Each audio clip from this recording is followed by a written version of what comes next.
You are an African and a mediator and conflict resolution specialist in the U.S. You follow the events from Ivory Coast to Burkina Faso to Mali to Niger to Guinea, what is happening in Sudan. When you put all this together, I want to ask you, what is it happening here in Africa? What's happening to us? Unfortunately, not good things, as you all know. We have been following all these bad events unfolding right now, particularly in the Sahel region. And unfortunately, we have sort of become numb to all these events unfolding in Africa. It's like it's normal. A coup happening in Africa, it's normal.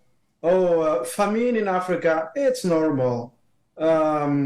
Political strife, it's normal. It's sad. It's sad.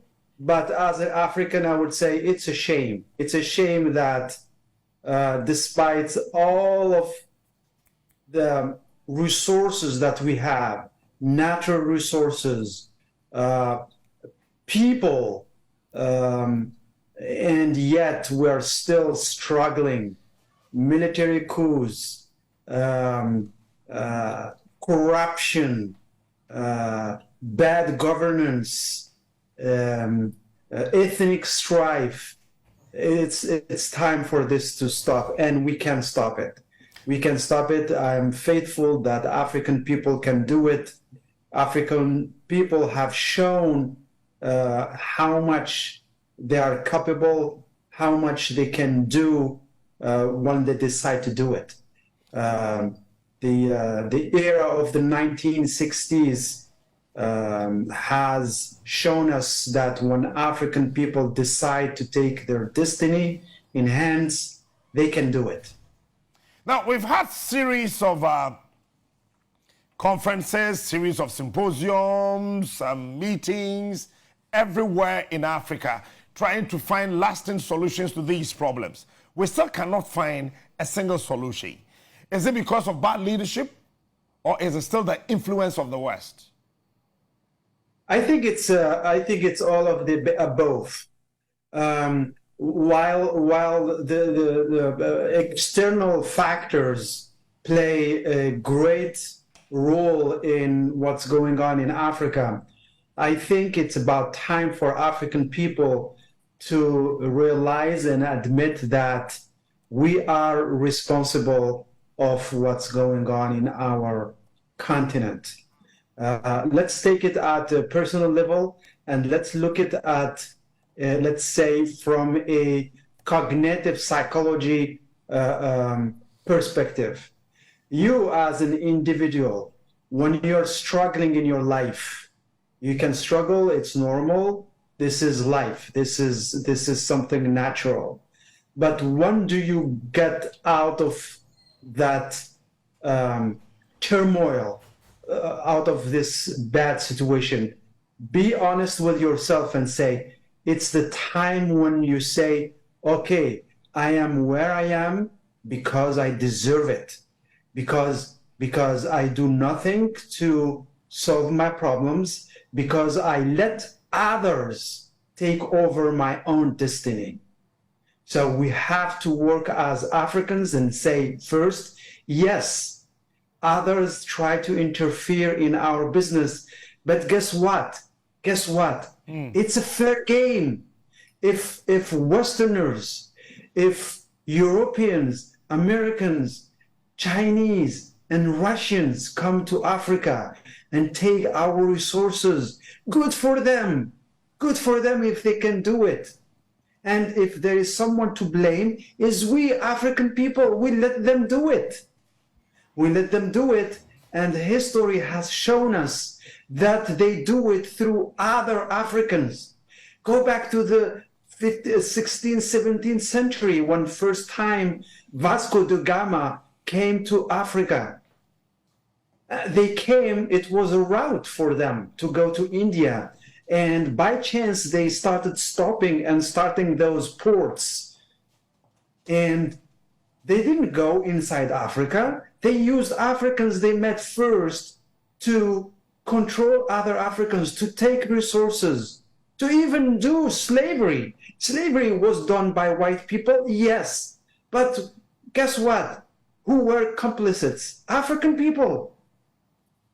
Some African people. We have some bad apples, bad tomatoes in our basket, and we have to take care of that. You are right.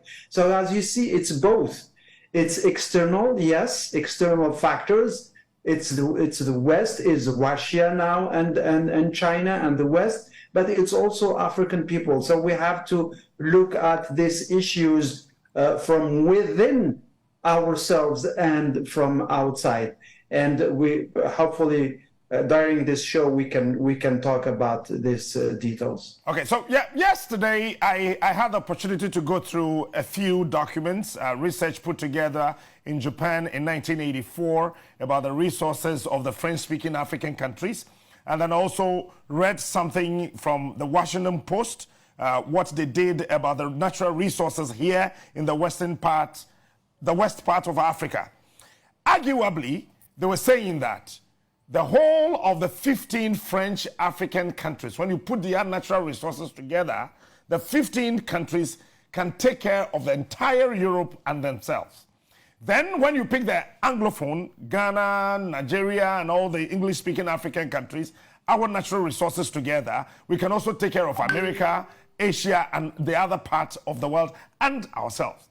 Now, why is it that, arguably, the richest continent in the world, we still have the poorest people? Can you repeat your question? There was a cut. I am asking that the African continent arguably is the richest continent. Correct. In the world. Why do we still have very, very poor people in our midst? Why? Why are we poor?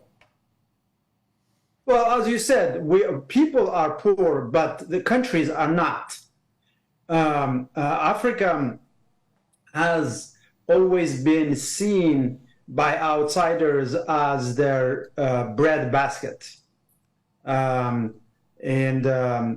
Europe, particularly, and France, since you're talking about West Africa, France, for African people to understand, France cannot exist economically and politically as it is now without Africa. That's right.